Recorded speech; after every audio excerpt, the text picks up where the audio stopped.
Good evening, ladies and gentlemen, and welcome to this very first webinar of the Institute of Directors London Region 2021. So it's my great pleasure to wish you a happy new year. So we've just opened up and people are coming in now. The numbers are up to 100. And so my name is David Stringer Lamar, and I'm very pleased to be here on this, I've got to say, this very cold day here in London. So hopefully it's a little bit warmer from where you are joining us at the moment. So I'm managing director of a company called Fortis Consulting London. So we work in international trade deals. So very interested in this. I don't know if is it the new phase of Brexit? Is it post-Brexit? Whatever it is, where we are now at the moment. And I'm also strategy director at Medical Prime. And in fact, I'm here in the City of London at the Medical Clinic London Wall. And I have the honour of being the chair of the Institute of Directors London region. You'll see the agenda in front of you at the moment. I'm working off two screens, so my eyes go down. So you can see here we have the welcome, a few comments about the IoD Business Extra, then into the meat of the action of the interview. Your chance in live Q&A, of course, to put the questions to Andrew, and then some information about our upcoming events calendar, and of course this great organization, the Institute of Directors, and getting involved more closely. And then you can all go off for your supper and to think about what you've heard about from 7 o'clock. It's now my great pleasure, though, to hand over to my great friend Sophia to talk us through the housekeeping. Sophia. Thank you very much, David. Well, good evening to you all. I just wanted to let you all know how you can interact with one another this evening. At the bottom of your Zoom screens, you'll see there's a chat button and a Q&A button. In the chat button, we'd love for you to let us know where you're dialing in from. We can see a few of you are already doing so. We'll also be posting a special LinkedIn post there so you can connect with other attendees from this evening's webinar. In the Q&A section, please start posting your questions now. Alistair will try and get through as many as you can with Andrew this evening. Do keep them short and succinct as well. There is also a like button, so you can upvote questions that you wish to see answered. Finally, please note that this webinar is being recorded. Well, thank you very much, and back over to you, David. Fantastic. Thank you very much indeed, Sophia. So you've heard there about the chat function. The Institute of Directors, of course, is all about connectivity. So do let us know something about yourself and, of course, your company. And hopefully we might get some business going for it. And Sophia mentioned there about the LinkedIn post. There's another opportunity for you to engage as well. May I have the next slide, please? So in terms of the Institute of Directors, the leading business group here in the United Kingdom, so founded way back in 1903, Royal Charter 1906, 25,000 members UK, and indeed I should say worldwide really, because we are operating in 7 countries outside the UK, and of course we're members of the Global Network of Director Institutes, which actually puts us around about 250,000 members within that particular gathering, shall we say. 4 main things we look at, of course, is governance, director skills, so highly skilled directors means better companies, and that's got to be a good thing. Advocacy, goodness me. So we're doing an enormous amount of that at the moment, particularly in the present situation. And number 4, entrepreneurship and driving wealth creation. Institute of Directors London region has 2 powerful branches within it. The world's biggest branch, which is Central London branch, and then the powerful and very well known City of London branch, which is running this excellent event this evening. And I will say this is one of the highlights of the calendar, indeed, nationally and internationally. You'll see here Business Extra. So when the doors first closed back in March, it seems a long time ago, obviously we had to go into the virtual space, and gosh, that was a steep learning curve, I've got to say. But what's been fantastic about it is the idea we can now really pull in people from so many different areas. So we're no longer limited to our geographical room space, wherever it might be in the city, in this particular case, but we get people from all over the world. So that is a great thing. So this is and will be a permanent fixture going forward, because it really does allow us to engage with some top influential, get lots of insights and authorities. And obviously Andrew Griffith himself, really personifies what's going on there. And I would just like to say in my role, thank you very much indeed to the both committees here in London and Alistair for your great work in leading the city. And I'm now looking forward to a usual, informative, engaging, and no doubt bit of fun in there between your good self, Alistair King, and Andrew Griffith, MP. Alistair, over to you. David, thank you very much indeed. Good evening, everybody. Lovely to be here with you. It's my great pleasure this evening to be interviewing Andrew Griffith, MP. Andrew is an extraordinary man, and I think a remarkable individual who has achieved an immense amount in his career. Before we go into a great deal of questions, because I know there's an enormous amount of interest in this interview, Andrew, I'd like to say hello and make sure that we've got connection. Andrew, hello. Hello, Alistair. Hi, good to be with you. Great news. Andrew, perhaps just to kick off, you wouldn't mind just saying a little bit about yourself and how you got to be where you are today. Well, look, thank you for inviting me. The Institute of Directors is one of the premier business organisations in the UK. You are the wealth creators and, particularly important, the risk takers. And we may come back to that, if I may, because that's incredibly important in how we build the economy and grow the country and deliver the prosperity that we all need. My journey here, just very briefly, did indeed start in the city, really. I grew up, my first role was training as a chartered accountant with, I think it was then, I can't forget the name, but it was PricewaterhouseCoopers. I think it may have been Coopers and Lybrand, which will date me. I then moved to the city, spent a few years at Rothschild, and then the bright lights of the then not quite startup, but very new and disruptive company, Sky, attracted me. And I spent really most of my career, Alistair, at Sky, 20 full years, joining at a very low level associate in the business, very privileged to end up on that board for 11 years, both as finance director and chief operating officer, truly pulling all the bits together, taking that business from a UK business and effectively a single product business across multiple categories and multiple territories. And it was really a fantastic period to be in business and to be in that business in particular. And then effectively over the last 2 years, I've had a complete career change. And it's way too early to tell you how that's working out. But the reality is, it is important that most of the really big problems we face in society, or how we govern ourselves, do have a government leg at least. And so it's important to me, I think, that business folk, many far more illustrious than me, and government can both speak, can engage, can understand each other better, ideally can work well together to solve some of the big challenges we are always going to face as a society, whether that's security in a fast-moving technological cyber era, whether it's a challenge that I'm dealing with at the moment on net zero. How do we decarbonize an economy that's been based on one particular energy source for 2,000 years and in a rapid number of decades change to a completely different energy source? That's not going to be done by government, goodness me, no. But it's probably not only going to be done by the work of business, and it will be done best and it will be done fastest by both working together. So in December 2019, a little bit more than a year ago, I was elected for the first time for my home seat of Arundel and South Downs. It's a great privilege. It's a really important thing constitutionally to represent people.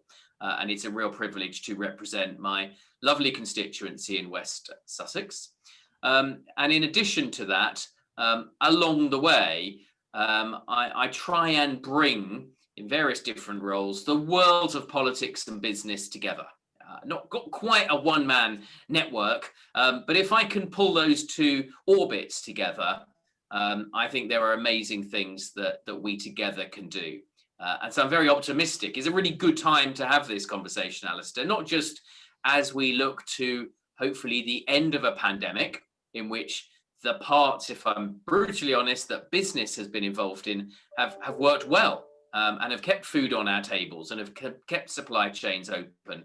And I'm not sure there's been a single day when one wouldn't have been able to access the capital markets. So many of the business side of the economy, much of the government side of the economy has worked well, but not all of it, and not always all of the time. So I think that's not a bad case in point, but we're all looking forward now to what we all hope will fairly rapidly be the end of this particular chapter and the start of a next. And there's a lot of work to do on there. So I won't preempt and go into that, but that's my journey. So you find me right now as a member of Parliament, as an ex-businessman, although I still can't quite get over that itch. And it was a very enjoyable and satisfying period for me. And also as the Prime Minister's UK net zero business champion, and more on that later, perhaps. Lovely. Yeah, we'll come back to that. Absolutely, Andrew. No, thank you. You've got an audience here from the IoD of directors of large companies, directors of smaller companies, plus also entrepreneurs. I think they'd be interested in hearing your view in relation to the UK economy at the moment. We're going through an extraordinary period, and to get your view from having seen it both on the business side and also on the political side, I think that would be fascinating. What can I say? It's extraordinarily difficult. It's not uniformly so.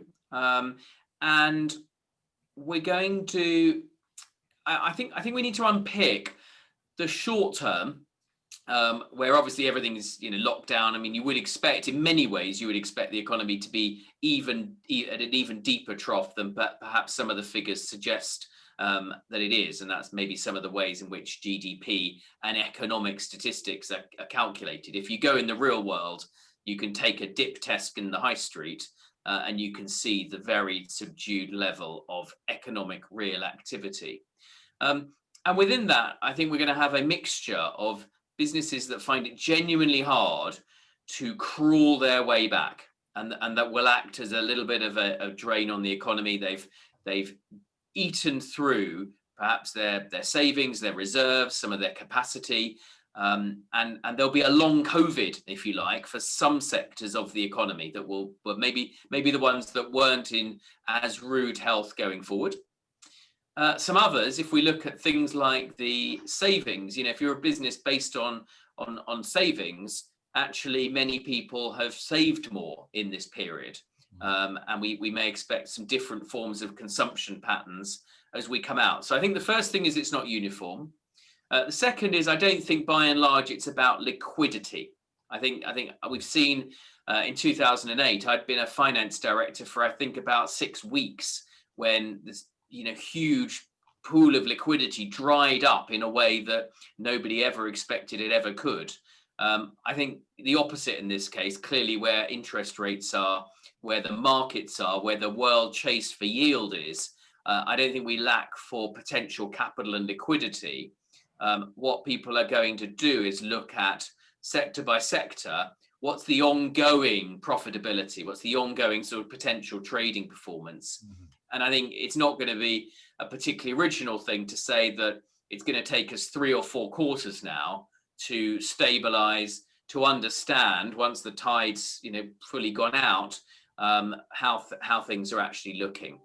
All of that said, I am an optimist. I think that the core strengths of the UK have not been in any way diminished by this pandemic. Our rule of law, our English language, our international heritage, the fact that the UK tends to be long in some of the most innovative and fastest growing sectors, whether it's fintech, artificial intelligence, quantum computing, aerospace, space. We have genuine life sciences, obviously a case in point. There are many, many sectors, and they tend to be big, large, and growing, in which the UK economy is very well placed and is tending to be overweight. So, if we get it right, there is jeopardy. That's why it's important. There is jeopardy. We could screw it up. We could, as a collective, just end up talking ourselves into defeat. I would much rather be optimistic, outward looking, and build on some of the opportunities that I've always be there. In terms of lifting our world horizon, maybe. Not always easy to access some of those, but they're out there. And if we can pivot quickly, and I think critically, if we can come out relatively early. I mean, I'm not an economic historian, but one of the biggest impacts on our global prosperity was the loss of many export markets after the Second World War. You know, that we held them going in and we were slow coming out, and they'd sort of gone and shifted somewhere else. That strike has always struck me as a risk. It's one of the reasons why I've been quite passionate and outspoken about aviation and getting planes flying, not because, you know, we like shiny tubes flying around the sky, but because we are an exporting nation. And that includes services, not just manufactured goods. You know, we need our bankers to be on planes in Africa and Asia. We need our architects to be building new projects in the Middle East. That is how this nation trades. So that to me is going to be a pivotal lead indicator over the next few months. And I'll leave it there, Alistair. Excellent. No, well, thank you. That's a wonderful synopsis. You've had an extraordinary role prior to you becoming an MP, and that was as the Chief Business Advisor to the Prime Minister Boris Johnson. Now that came to an end when you became an MP, but I think that it's an interesting role because the Prime Minister's had a sort of slightly strange relationship with business sometimes. He certainly has described it in rather colourful language on occasion, certainly the views of business. Could you say a little bit about that role, and also perhaps just say where are the government's business priorities now? Yeah, look, it's a really important role. I mean, the fact that that role exists, we should all celebrate. You know, I had an office 2 doors down from the Prime Minister. I would bump into him every day, join important conversations that might have a direct or even an indirect impact on business. And in good times, and the good times are the ones where you have a day where you're not always reacting to events. There's an awful lot of business engagement that goes on each and every day that we don't always see. It's not always read out in the press. It may be helping to knock down a barrier to attract an inward investor. It may be a round table with a particular region of the United Kingdom. So it's an incredibly important role, and it's currently being done extraordinarily well by my successor, Alex Hickman, who has that same office and that same access in Number 10. I only saw a Prime Minister that was absolutely passionate about business and was often the high point of his day. If you think about somebody who's curious about life, who's had that journalistic interest in stories and narratives and human progress, then the time you sit down and talk to somebody who's invented a new machine is actually a bit of a relief from the other less dynamic parts of one's life as Prime Minister of this great nation. So I saw huge passion. And there's been a difficult period for business. I mean, I think the tail end of it, but I refuse to really be engaged or let it define relationships. But that period between with Brexit, you know, where business was obviously facing an awful lot of change, and no one loves change, particularly when it's been productive for a significant number of decades. So there was a toxicity, I think it's certainly in public life anyway, and to a degree between business, who was often being weaponized by one sort of the argument as well, and government, who was trying to come at it from a different perspective. Fortunately, that was never really my big gig, and in my time, we were able to make some progress on agendas that you're starting to see now, such as rebuilding. And I think I don't want to overstate it, but I do think probably rebuilding the London new issues market, which is really important to all of us. You know, London's capital market is a hugely productive part of the economy. It's no surprise that many of the developing economies in the world, as well as some of our continental rivals, have long envied London and the City of London, because it powers so many other parts of the economy. And it's important that we're able to get away big new issuances. We're able to act as an attractive source of capital. And that has now come to fruition. It started when I was there, and it's now being taken forward. And I think we do have, colleagues tell me, that we have a very good slew of potential new issues coming up. Excellent. Your other role, though, perhaps the role that you have now, that of the net zero business champion, I think it's something that's certainly people have been very interested in. I also note from your bio that when you were at Sky, you were partially responsible for allowing that company to become carbon neutral by 2006, which is incredibly early, given that so many other businesses woke up to this area rather later. Could you say a little bit about that role as the net zero business champion? And I think perhaps also I have a couple of other follow-on questions from that, but I think if we could start with that role, then we can move on to a couple of others. Well, again, thank you. And look, I've never had or seen a role where one has so many positive conversations. I think everybody is alighting upon this. It's an amazing moment in time. It's a big moment for the UK. For those that don't know, the UK is hosting the climate summit, something called COP26, this November, hopefully physically, hopefully in Glasgow. And that really will be a meeting of the world, of the newly elected US administration, China, the European leaders, to engage with the issue and potentially, hopefully, make some really big decisions about climate. Now, my role is not the COP itself; it's the build up, the momentum, the excitement, if you like, the mass participation that you see in the run up to an Olympics. And so I want to help cajole and encourage, to recognise, to thank British businesses who are doing so much in this space, to seize the economic opportunities. I'm wearing quite a hard-headed UK hat in terms of how are we going to make this an opportunity for the UK to build new industries. We're leaders in offshore wind power, for example, but how do we use that, for example, to build the hydrogen economy, a green hydrogen economy, where we are today one of the leading nations in the world, but we want to create 250,000 jobs on the back of that.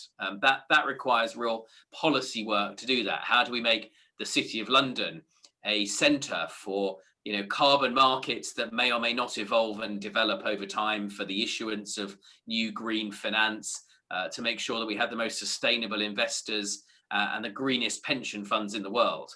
So there's a lot of initiatives around this, which are all coming together at this particular moment in time over the next 42 weeks ahead of that global climate summit. So the only thing, Alistair, that I've lots of energy, I've got quite a lot of enthusiasm. My limiting factor is the amount of hours in the day to try and celebrate and champion all the wonderful things that's happening. And there's a lot of new, the way we're going to solve this is through technology. Some want to solve it by, effectively taking us backwards. And I think there's a cost to the economy of that and a cost to society. And I'm not sure that's the best way forward. A much better way forward is to let technology be our friend as it is, and we'll solve many of these problems. It's interesting. I think if you think about our audience, which is IoD, City of London, large preponderance of financial services industry, participants, brokers, fund managers, plus also advisory companies, that type of thing. What practical steps would you give to them as to how they can sort out their carbon footprint? Is there some things that you can give? So we're not talking about companies that are about to invest into hydrogen propulsion, etc. You're talking about office-based businesses. What can they do? I think from my experience, and I can only really work at this sort of high level. There are relatively few domains that are typically generating most of your carbon footprint. So, look at where you're sourcing your mainframe, sorry, that's an old-fashioned phrase, isn't it? Your cloud computing from, because somewhere in that supply chain is a data center that's generating huge amounts of energy. But that could be green energy, that could be low carbon energy, but you'll not know if you don't ask. Your premises is another big domain of your carbon footprint. And again, a lot of this is about asking the question. There's a relatively low delta nowadays between the cost of renewable energy, because it's relatively abundant in the United Kingdom, and the cost of non-renewable energy. So that's something that your energy buying department, whether that's you yourself looking at your energy supplier on the internet, or whether your sophisticated procurement department can look at where that energy is coming from. And then third, the chances are is your employee footprint. How are they getting to work? Where are they spending their time? And I'm not advocating this. This will be right for some, but if we just look at the impact on people in my constituency, for example, we're about an hour and 40 minutes commute from London. So those that were going in every day are now potentially able going forward to go in 1 or 2 days a week. That's a huge saving in their carbon footprint, and may have some other impacts or benefits aside from that. So what I do is, rather than boil the ocean, pick a few domains that your hunch is that's mostly where your energy is, and see what can be done on that. I mean, in general, the templates are to look at a time frame of decades over which to become carbon neutral, literally zero carbon. Maybe for some that's 2040, for some that's 2035, still a long way in the future. But then look at the half-life, which one can normally achieve much more quickly from some of these easier wins, like changing the source of energy, looking at some of the bigger parts of the supply chain. Another part of the worldview of running a SME is that of how have they survived during the course of the economics of the last sort of 9 months or so. You asked a question of Rishi Sunak, the Chancellor of Exchequer, recently about small and medium-sized enterprises in your constituency, and he responded something on the lines that it's the SMEs that will be the driver of the recovery, which I thought was an interesting point. Is there what advantages do you see that SMEs have to allow them to respond rather better to these sort of situations that they find themselves in? I think such a exciting resource in business is agility. And after, I mean, when I joined Sky, it was just to bring it to life. We were a small business, and you could, if you'd got a business problem, at the end of the day, you'd sort of, everyone would wander into the boardroom that wasn't even called the boardroom then, and you'd sit around the table and scratch your head and riff on it a little bit. And before everyone got in their cars to go home, you'd sort of solve the problem, that day's problem, and you were going to come in the following morning and pivot and move on. Those of us who've also run big businesses, often across different borders, know that that's a luxury that's very hard to generate. And this pandemic, in many ways, has given some businesses, they tell me, the ability to make more change in a couple of months in some business processes than would have taken many years. If we think about the adoption of cashless, even when I was in number 10, there were big debates about the speed with which you could see cash machine networks, gradually condense and consolidate over time. This is an ill wind, to be clear, but come along a global pandemic, and the very same vulnerable people that were told you could never take cash away have been busily using their swipe and touch and go cards and don't want anything to do with cash.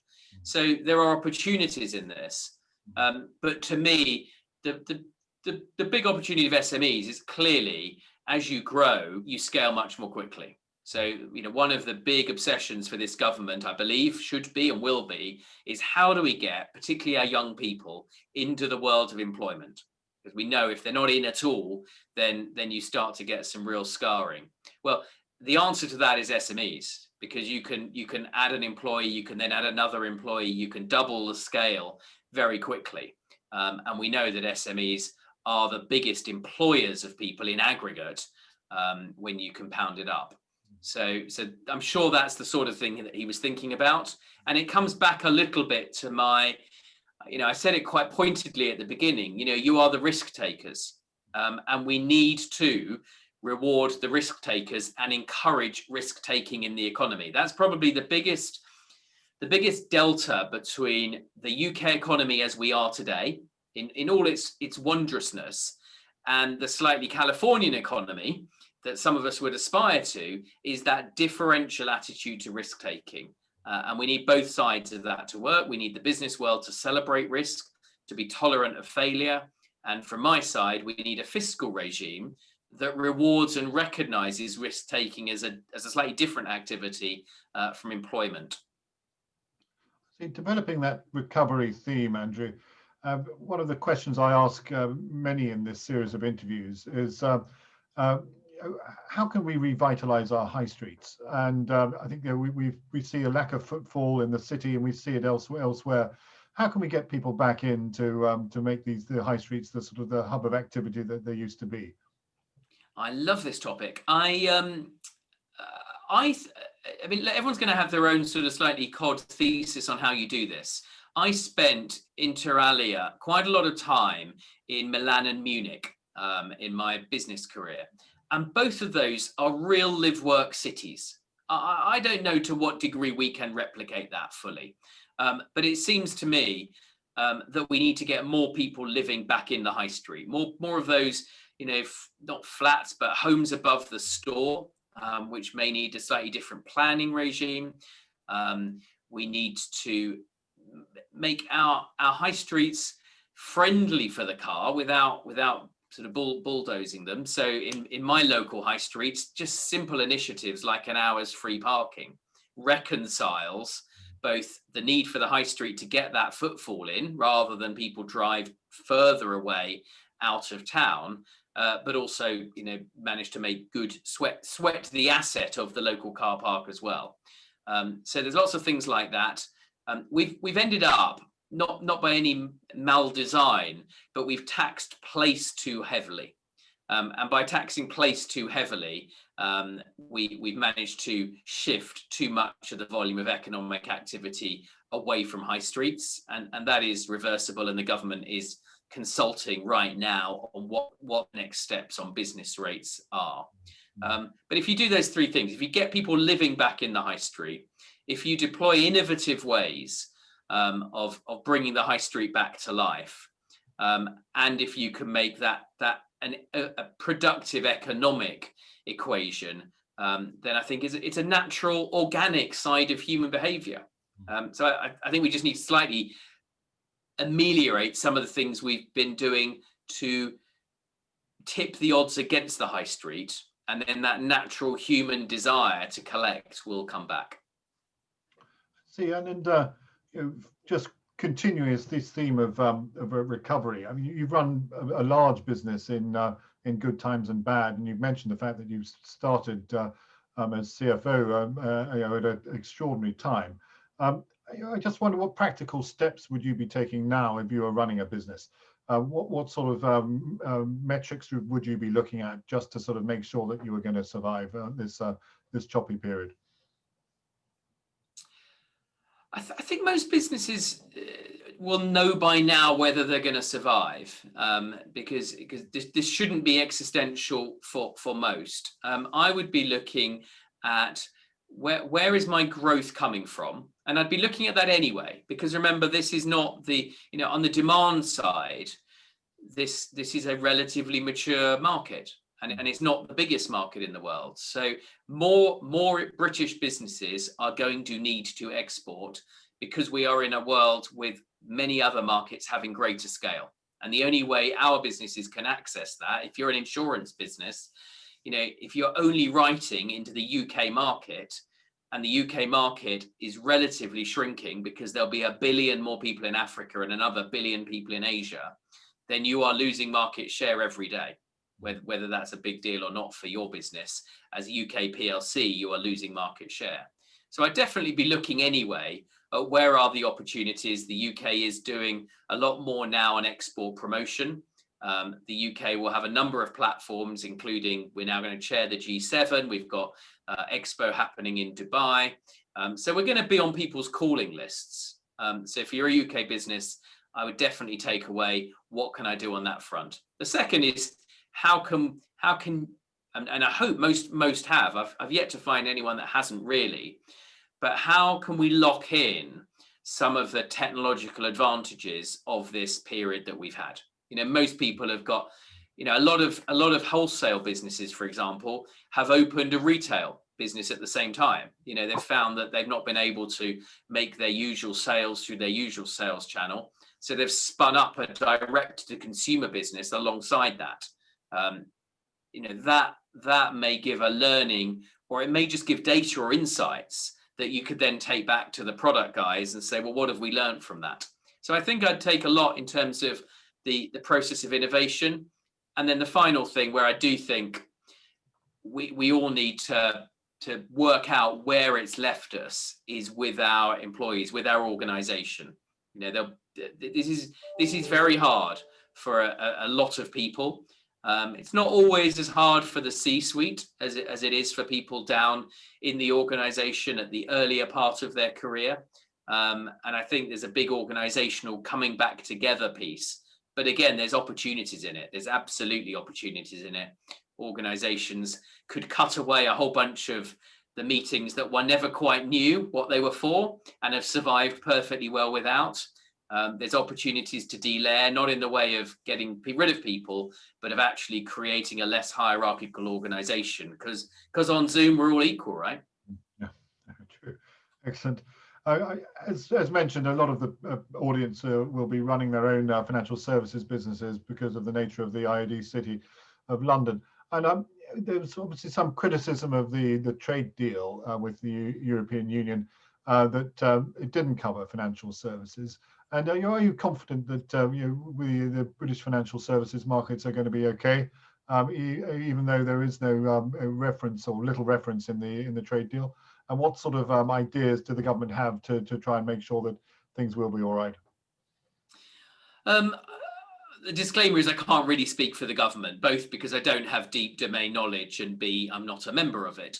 But I am confident, actually, and I don't want to be, there will, clearly there's dislocation, and there'll be people on this call, Alistair, who says, what's he talking about? My particular domain is profoundly impacted by this. And I understand that, and that is awfully hard and very difficult. But in general, we don't have a services deal in the United States, for example. We still attract a huge amount of investment capital. We actually write a lot of business in many markets into the US. And not only have we not got a trade deal, we'll probably never get a trade deal in some respects and services because of the federal nature of the states. I'm not even sure quite why, but I spent a decent amount of time just looking at Africa in the latter times of my my period at Sky. Africa is banked out of London. Right. People will fly into Heathrow, across many other African capitals to access our financial markets. When we held the African Investment Summit in January 2020, it was now January 2020. So almost a year ago, probably literally to the day now. The whole of Africa came to London. And the thing that they were most interested in, to the extent we had to work quite hard in the agenda to get any other sectors some oxygen, was they wanted to understand more about the UK capital markets, about how they could use that to finance their businesses, to get insurance, to use some of our professional services firms, and to be partners to our companies in that respect. So I guess if you look at it from a broad enough perspective, we have to be confident, we have to back ourselves, and we have to say that we're going to trade through this. Of course, it's really important, and I know that you do in the IoD and you do through other bodies like the City and Finance UK, you do have the ear of government, and I hope that that's a productive conversation as well in terms of some of the passporting we need and some of the continued access to clearing and other things. So I know it's a challenge for many people, but we should also think long term there will be some opportunities and some silver linings here as well. Understood. No, thank you, Andrew. I've been deluged with Q&A questions. We've had, I think, absolutely a record number. We've had a fair few on email as well. So I can start with some of the emailed questions. And just a question here from Nigel.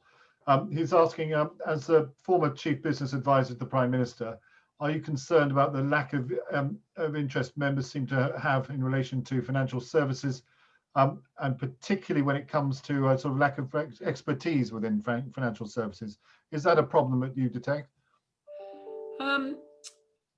No, actually. I mean, there may be problems, but I don't think it's particularly a lack of interest. Well, I know it's not a lack of interest, and I mean, even amongst a number of my newly elected colleagues, we've got some deep knowledge in financial services. One of my colleagues, if you ever want to speak to him, Gareth Davis, was a fund manager. He's been working with the Chancellor and myself on a new policy around green bonds in London. And that's come to pass. So there's been a good engagement and a good outcome. So, I mean, you could always do more, right? I mean, you could always do more. I think, I mean, I was always quite clear when I was in number 10, and it was a little bit, it was maybe a bit more candid than people have been used to. That you also have to make that conversation work both ways. So, you know, the politicians want to hear about how we're going to invest, for example, in homegrown talent, how we're going to create more skills for younger people, how we can open up new opportunities. And of course, that conversation has to happen, you know, on two pages of paper. So there's a lot of ways in which one can improve that dialogue. I don't think the answer is you necessarily, I mean, I hope my presence in Parliament is additive, but I don't think it's necessarily about having, you know, a certain number of representatives. I think it's much more about making that a productive conversation. I promise you, in Rishi Sunak, who, you know, had all of his opportunities and spent all of his working career in the city and financial markets, you have somebody who's very attuned, very expertise, and wants you and us and all of us to succeed. And a follow-on question to that is from Morris, who's concerned about the vast amount of debt that the country is bringing up and raising. Is borrowing that amount, is there any plan to control the deficit, let alone starting to pay that back? And is that a betrayal of future generations?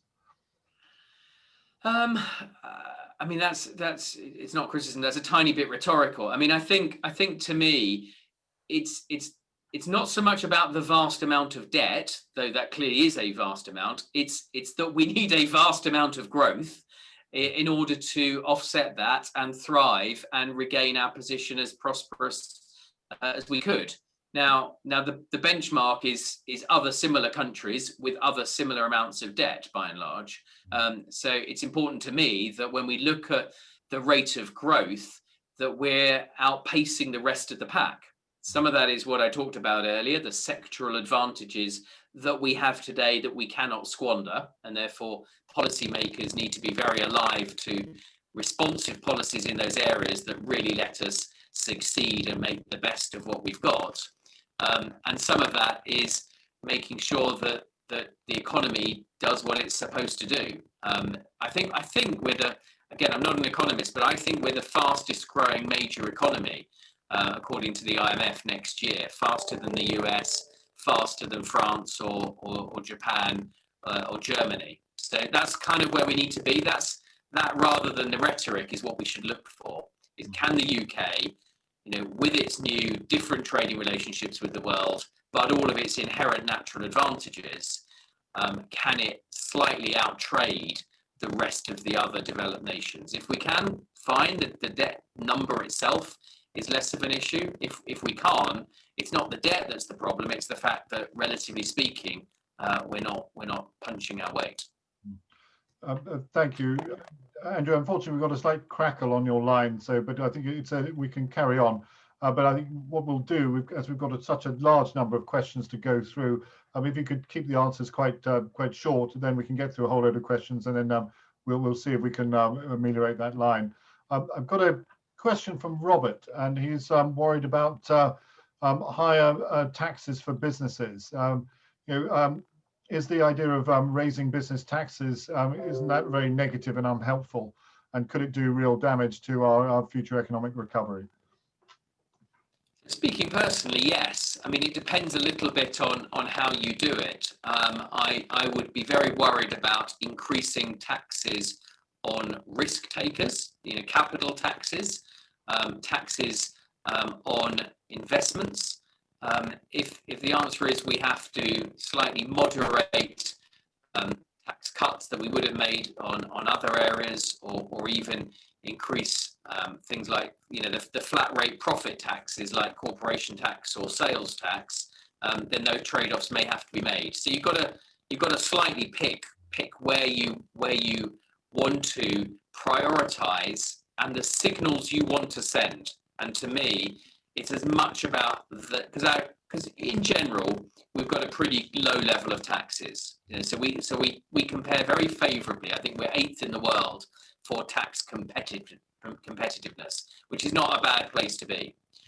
To me, as much as anything, and I really understand exactly where the questioner is coming from, it's what are the signals you send in where you choose to tax. And I love you guys because you take risk, and risk is how you generate return, and return is how you generate prosperity. So to me, I would be worried if the perception is that we're increasing taxes on risk. And that leads sensibly on, or obviously, on to Jonathan's question, which is about the amount of tax that is paid by the big tech giants, etc., Amazon, Google, and possibly even, dare we say it, Just Eat. I wonder whether is there a sort of a tax issue there? Are they sucking the gross margins out of our country? I think the issue is, I mean, it's easy to say yes to that. That feels like a nice thing to say, but I'm trying to check myself on that. I think the issue is more, how do you tax dematerialized businesses in general? We all find it very easy to tax physical aspects, which is why land and property has generally been really quite highly taxed. And if we're going to create a level playing field, we need to move away from that. Sales-based taxes have the benefit of being relatively even, and they don't distort, and profit taxes have the benefit of actually taxing the profit after you've made it, rather than taxing the seed before you've grown the crop. So you can tell I would tilt very strongly away from land and property, and potentially look again, definitely at sales, and potentially a little bit at profit. Thank you. I've got a question from Fran. Fran is asking, how can businesses and universities get more involved in COP26?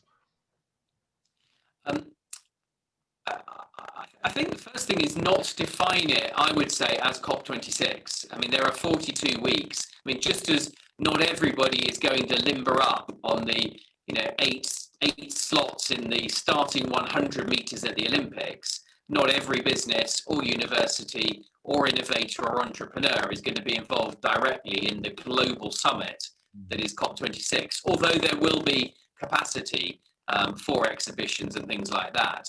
But I would rather define it as, how could I as a business or a university be involved in this wave of activity, this momentum, this global rolling downhill over the next 42 weeks. And there will be summits, there will be events, there will be showcases. And if you've got a particular idea or an innovation, talk to a member of the government. There are many of us.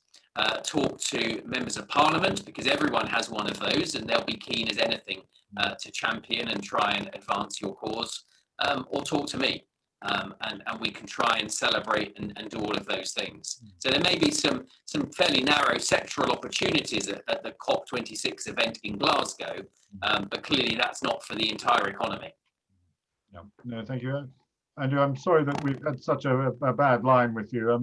Apologies. I think we can hear you, but we'll persevere. Try and parallel on my phone in case we can connect, and that will give you a video and a sound. Okay. We have 5 minutes left, so my suggestion is we just continue. But apologies to the audience about the sound quality along those lines. I've got a question from Vic, who's asking what options exist for our economy and SMEs should we find the vaccine is of a rather more limited effectiveness than perhaps we thought. Is there a plan C? Is there a plan C? I won't quite pass on that. I mean, there are multiple vaccines, so there's no jeopardy on one individual vaccine now, and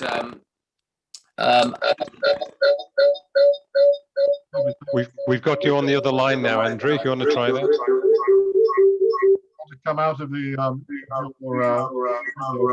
into, right. Is that any better? It is. Yes. Good. Okay, there you go. You've got two of me, but as long as the microphone's off. Is there a plan C?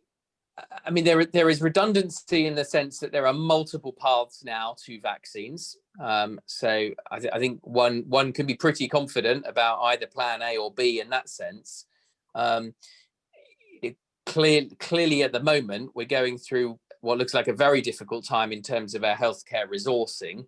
But the measures that have been taken, will work.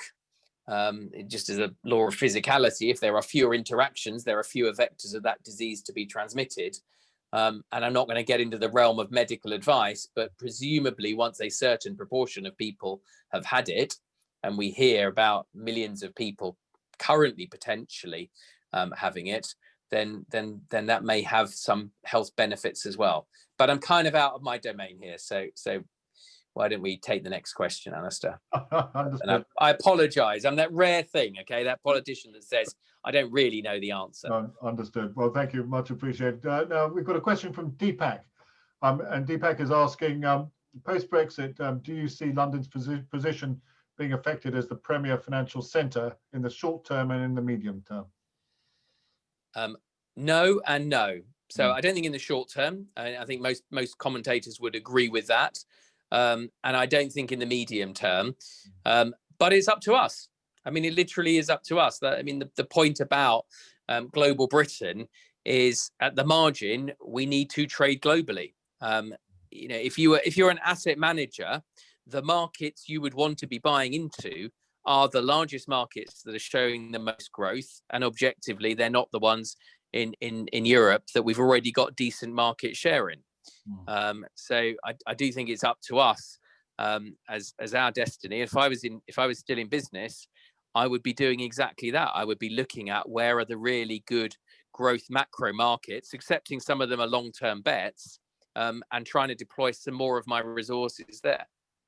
Thank you. We've got a question from Alison. Alison is asking, how can you ensure in your role as the net zero business champion that government is working closely with business and to achieve your aims? I mean, you can't ensure anything. I'm throwing my time and my energy into it. I know I was appointed by the Prime Minister. The team that are running climate change, the COP itself, net zero, sit in number 10. I speak to number 10 almost every single day, many times, twice a day. So you've got that potentially rare thing of very, very good alignment in government. You've seen the Prime Minister's 10-point plan, you've seen the energy white paper, you've seen a number of statements in respect of net zero, and we have a legally binding target. And that's always quite nice because I like that clarity of, there is no alternative. This is what we are going to do. So now let's all get with the program. So I honestly think all of the ingredients are there, and the government may achieve many things. It may achieve relatively few things, but I'm very confident that one of the things it will achieve is a very significant step change in this whole area, and has made some very, very far-reaching commitments that aren't always, I think, fully recognised. Lovely, thank you. We're into the last couple of minutes or so. A question from Karina. She's saying that the new immigration regime is incredibly bureaucratic, time-consuming, and expensive, and not good for business. I just wonder, is there anything that can be done about that, given that perhaps attitudes towards talent shortages, etc., have starting to change? Yeah, first of all, the new immigration regime is actually the old immigration regime for everywhere other than the European Union. So personally, as a passionate believer in reforming government and making it deliver for people, perhaps it's not a bad thing that we are shining a spotlight on the imperfections of that system, which I know all too well about, how long it takes to get a visa, the various different forms. It can be bureaucratic. And if the answer is having put the architecture and framework in place that now doesn't discriminate between any country in the world, it's a common system, we now need to go at that hard and fix it. And if it's bureaucratic, make it less bureaucratic, and make, the big vice I always had was the turnaround time on visas. We were sometimes taking 3 months to process a visa in the tech sector. As everyone knows, 3 months an absolute lifetime in the tech sector, and just not acceptable. So I think, personally, I'm not going to devote any energy at all into railing against the fact that we now have a common global system. I think taking some of the heat out of the immigration debate by taking back control, is a real positive for those of us that want a really open skills market where we can bring people in to this country from anywhere in the world and encourage them to build businesses and careers, and lend us their talent. So I hope that we very firmly step into that, make the system less bureaucratic, but at the same time make it much more open. And we all know how actually attractive the UK is as a destination. We're very fortunate. It's one of our great assets, and we should really make the most of that opportunity. Andrew, we've reached our time. I'm sorry to say we have an enormous number of questions, the record number of questions still to be asked. So I'm very sorry to all of those who are watching who haven't managed to get to your question. But Andrew, the last thing for me to say is thank you very much indeed for your time. Very great. Not at all. Thank you. I've just flicked to the chat and seen there's a lot of people in it. Alistair, you've got my details. If people do want to contact me because they've got a specific idea or something, it's pretty much netzeroChampion@bays.gov.uk. Right. So please encourage, if people have something that they really think needs to be brought to my attention, then by all means get them to do that. We'll do that. Thank you very much indeed. And Andrew, thank you also for getting through the technical difficulties that we had. Most grateful to you for that. Excellent stuff. Andrew, thank you very much indeed. All best to you. Thank you very much indeed. Very nice to be here. Thank you. See you again soon. Bye-bye. Thanks. Bye-bye now. Thank you very much indeed, everybody, for attending this event. Just wanted to say a couple of forthcoming events, which I think are of great interest. One we've got on Wednesday. I'm chairing the IoD economic forecasting event. I'm asking for world-class economists where we're going in relation to 2021. And then on Monday the 20th, we've got a innovation event in relation to working from home. And that's through IoD Central London. Here's a little bit about the Business Extra calendar. I just wanted to pick out from there. On 25th of January, I've got an interview with Rohin Silva, former government advisor and also the founder of Second Home, one of the big incubators in Shoreditch. Remarkable, impressive character, and I think you'll enjoy that interview. And then 8th of February, we've got Lord Grimstone, Jerry Grimstone, Her Majesty's Government Minister for Investment. Number of other people coming up. You can see them there. And then just lastly, just want to talk about the IoD itself. There is a 20% discount on membership at the moment. Absolutely worthwhile becoming a member of IoD. An incredible package of membership benefits, legal and tax helpline. Really, something that's worth looking at is the professional development programs that IoD offer, training systems and training programs for you and also for your team members, courses and qualifications as well, plus a series of events like the one you've seen this evening. I wanted to thank you very much indeed for your kind participation in the event. I've enjoyed it very much indeed. I think that there's been a record number of questions. A great engagement with Andrew, and so look, I'm very grateful to you all and wish you a very pleasant evening. All best to you all. Thank you.